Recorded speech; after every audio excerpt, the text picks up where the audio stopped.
All right, thanks.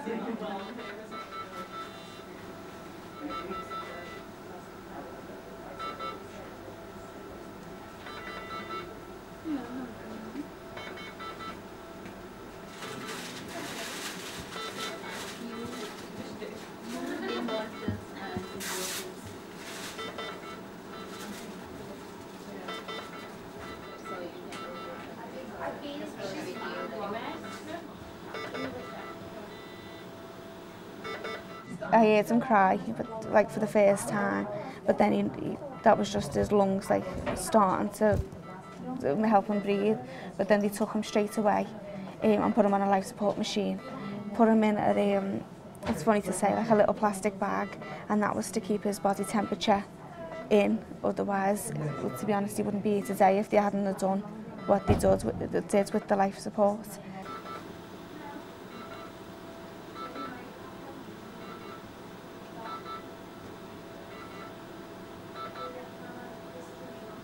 We've been trying to understand why Mason's been a little bit unstable the last few hours.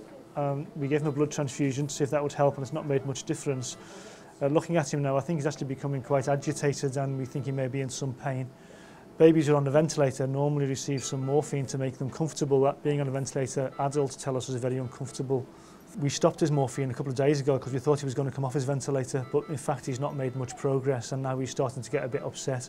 So we're going to restart the morphine this afternoon and see if we can normalise this oxygen saturation profile, make him more comfortable.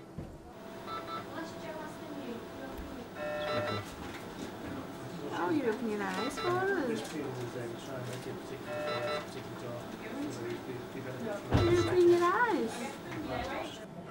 I do wish he was a lot bigger. I do wish he was off the ventilator. I do wish he didn't have to have blood transfusions, because he's had 3 now. I wish he didn't have to have the morphine to sedate him, but then all these combined to helping him more than what I could while he was inside.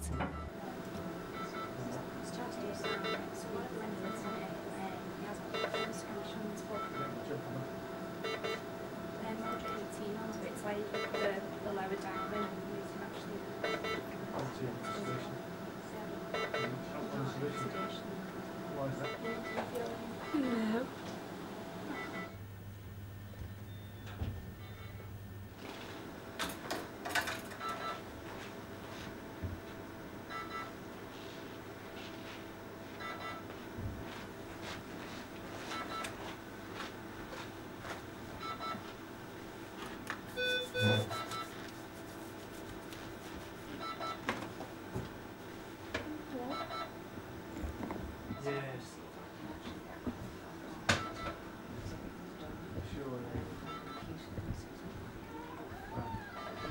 Okay. Feel like he's in. Feel like he's in. Okay. This is the sort of thing that you might find if you go walking or skiing. You press the little button and this gel reaches body temperature within a minute and stays hot for about 20 minutes. So it's a nice reservoir of heat energy for the baby, and we have our overhead heater as well. The baby will be presented to us in a plastic bag. The midwife will put those straight in the plastic bag. We cover the baby up, and that stops any water evaporation, cooling the baby down further. And we put a little hat on the baby's head, as the heads are very large compared to the bodies, and they can lose a lot of heat there very quickly. Once the baby is nice and warm, we can make our assessment of how well the baby's breathing, what colour the baby is, what the baby's heartbeat's like, and we can provide any resuscitation that's needed from there. Babies who are born prematurely go cold very quickly unless you take very good special care of them. The reasons for that is that they're covered in fluid, and that fluid evaporates very fast and takes heat with it. Because they're quite small people, obviously, with a lot of surface area, they haven't got much heat stored in their body, so they cool down very fast.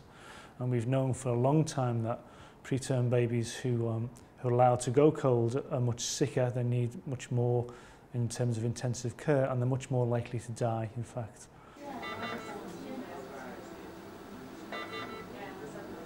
The nursery's all ready and waiting. All his teddies are out. Everything's ready for him to be home. The family are ready for, cannot wait for him to be able to come home. But the doctors have said to look forward towards my due date, which was the 8th of February. But they think February, March, he should be able to come home.